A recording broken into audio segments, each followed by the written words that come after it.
どうも、漫画オタクのはやんです。皆さんは読み切り漫画読んでますか？これは個人的な意見なんですけど、読み切りってたった1話で読者の心をつかまないといけないからこそ、作者の本気が詰まってるように感じるんですよね。1話だけやのに読み終わった後、何日も余韻に浸ったり、何年経ってもずっと心に残り続けたり、読み切りにもほんまにたくさんの名作があるんですよ。ということで今回は読み終わった後何日も余韻に浸れるおすすめの読み切り漫画を5作品紹介します。で、今回は普段僕が一番使っているジャンププラスのアプリからおすすめの読み切り作品選びました。全部無料で読めるんで、ぜひ気になる作品があったらこの後すぐ読みに行ってみてください。それでは早速紹介していきます。まず一つ目はユートピアです。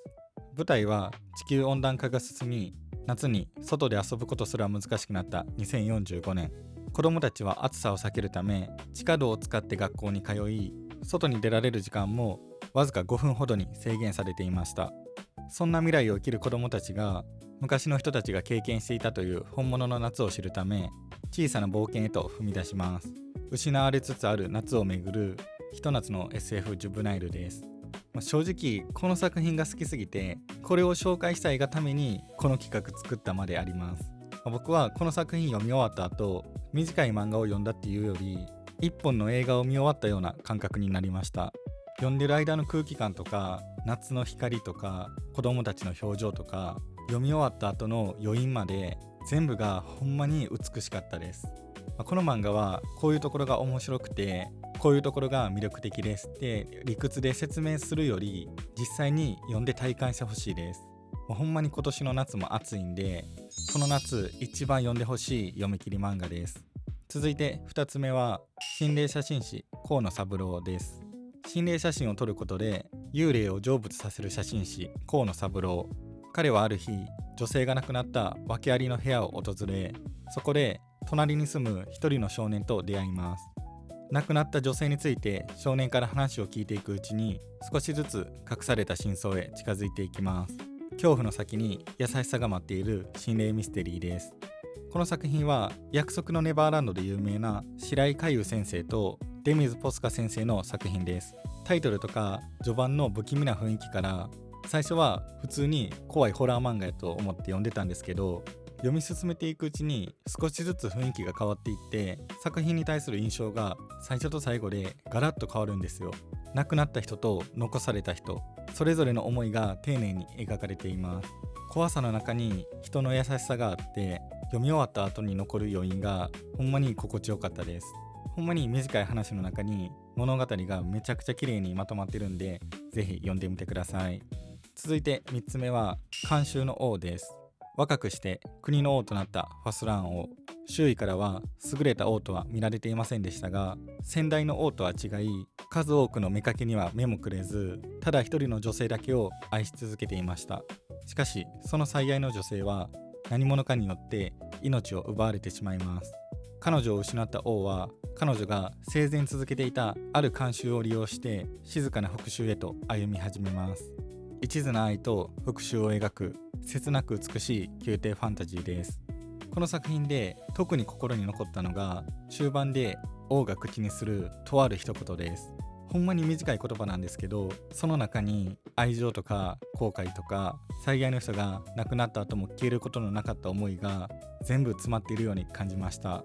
その一言を読んだ瞬間、めちゃくちゃ胸が締め付けられましたね。復讐の物語でもあるので結末だけ見てしまえば、悲しい結末なんかなと思うんですけど、それでもたった一人の女性を愛した王の物語として悲しいほど美しくて、読み終わった後もしばらく余韻が残りましたね。続いて4つ目はロッカールームです。主人公は毎日を退屈に過ごしている日雇い労働者。ある日、彼はロッカールームで欲しいものを何でも出してくれる不思議なロッカーを見つけます。食べ物やお金など望んだものを次々と手に入れていく主人公。しかしそのロッカーから取り出したものは全て1日で消えてしまうという制約がありました。日常に潜む一つの不思議を描いたショートサスペンスです。これは坂本デイズの鈴木優斗先生の過去作です。僕はこういう何気ない日常の中に一つだけ不思議なものが混ざってくるタイプの物語がめちゃくちゃ好きなんですよね。欲しいものを何でも出せるっていう設定だけでも面白いんですけど、この作品はそこに1日で消えるっていうシンプルなルールがあるんですよ。このルールの使い方がほんまにうまいです。物語を読んでいる時はこのルールがどういう結末につながるかわからないんですけど、最後まで読むとそういう展開なんて衝撃を受けます。短いページ数の中で設定を最大限に生かした何度でも読み返したくなる名作です。最後5つ目はプレシャスです。仕事から帰宅した会社員のイロハ、家に帰ると一緒に暮らしている猫の武蔵の姿はなく、代わりに部屋の中には自分を武蔵だと名乗る大きな男性がいました。最初は全く信じられないイロハでしたが、その男の行動を見て少しずつ本当に武蔵なんじゃないかと思い始めます。